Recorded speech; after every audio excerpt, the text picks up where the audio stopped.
Hello, Cancer. Welcome to Karma on Deck. I'm Karma of My Psychic One. It is November 12th, and I'll be doing your reading for the week of November 12th through November 18th for Cancer.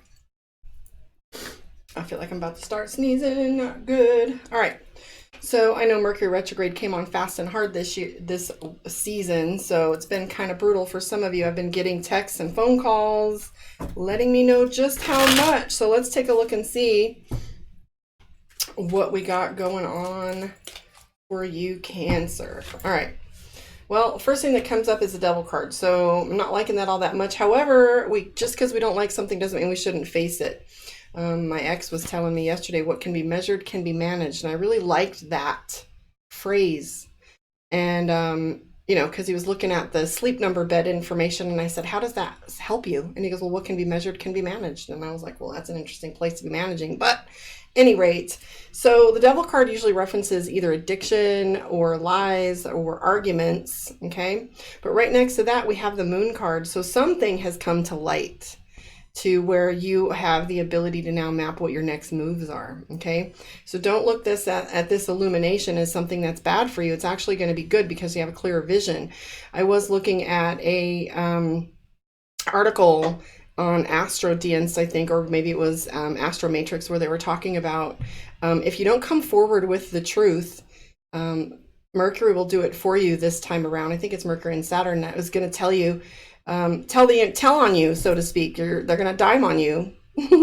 So if you don't come forward with information, then it might come forward and paint you in the worst possible light if you aren't forward with what you need to be speaking on or toward, or clearer communication.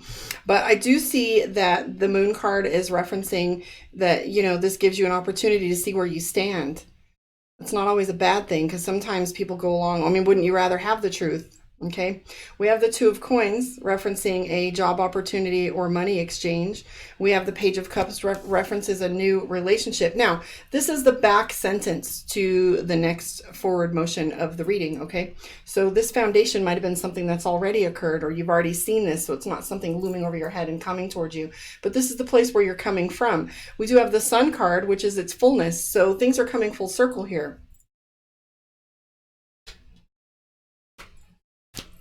So, Nine of Swords. The thing about the Nine of Swords is you don't feel like you're being heard, okay?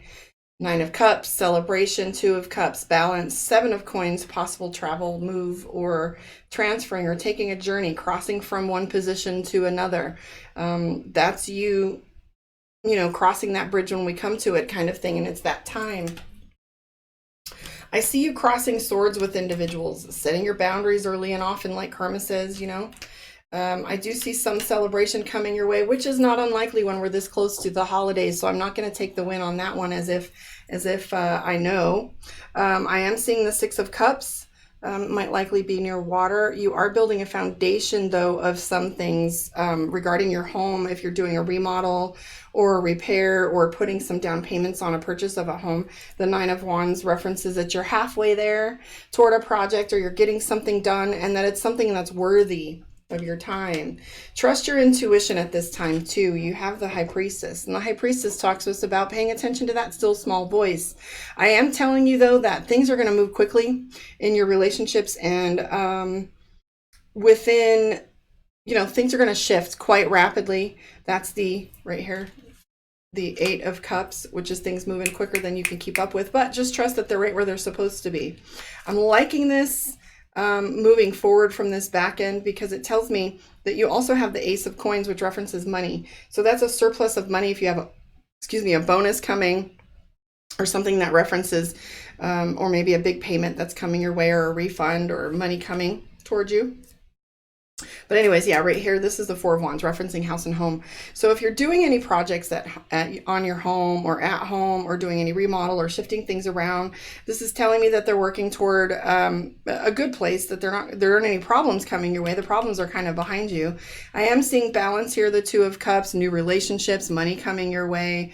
A lot of people say, well, I'm not moving, but this definitely right here could reference a small move. If you're packing and moving, it might even be referencing your office or some such like that. But let's move forward into what the dynamics are in your relationship, Cancer. Karma on Deck if you want a one-on-one with me, or come find me on My Psychic One. let's take a look and see what Mystic Dreamer has to say about your relationships. This deck likes to play with emotions, unpacks personalities, etc.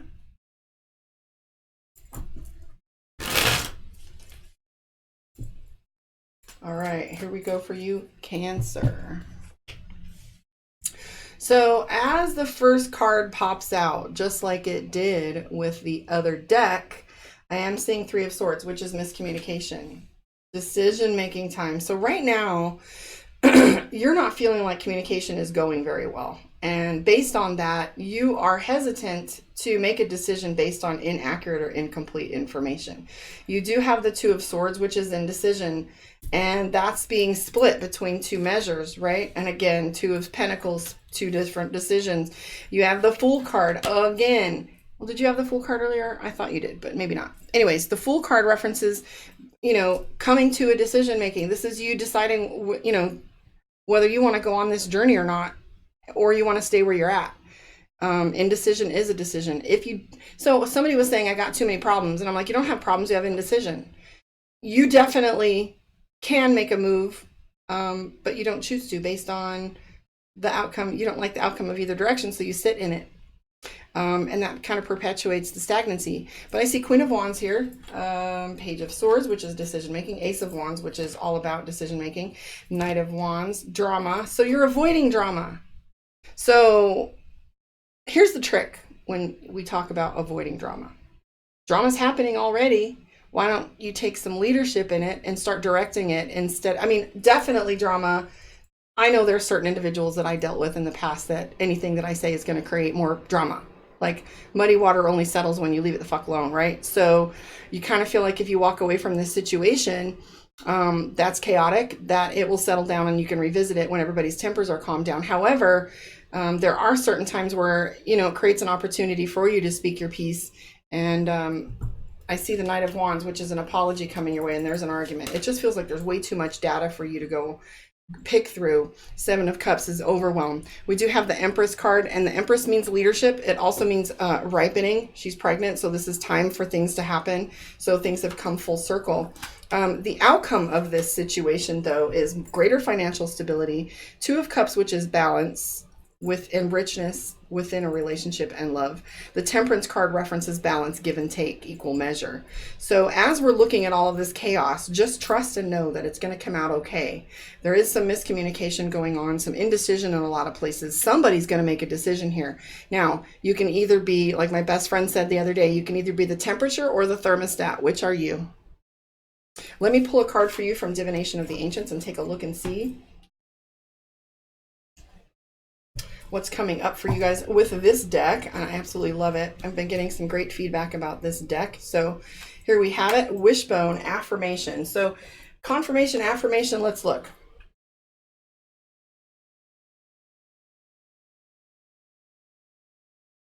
Affirmation. Okay, so this card says to you, this card marks new life. Whether it comes in the form of a long-awaited baby, a new venture, or a great change for the better, it signals the perfect time to birth new ideas and restart projects that have been stuck in the pipeline. This is a very fertile time for you, so get your creative juices flowing and focus on all you would like to bring about. Keep your thoughts positive and see the best in and for yourself. Do you pay yourself first? To ensure the magic of the wishbone blesses your hopes for a new life, say daily affirmations for all that you wish for and all that you desire to be. The time is right, and your success is assured, so breathe renewed energy into all that has been waiting to come into fruition. So the incantation says, I'll start right now with no delay. Creativity is the way. In projects new, I hold no doubt, success for me will come about. So it's telling you, well, and like I was saying, leadership's got to come from within. If nobody's making a decision, it's always best to be the one to make the decision. Thermostat or temperature. So there you have it, guys. Catch me on the flip side next week, or check out when I come on live. I'll usually be seeing a lot more of me coming up here, thank God. Anyways, like, share, subscribe. Let me know where you are in the world. And if you want a one-on-one with me, reach out, karmaondeck.com, and I will see you next time.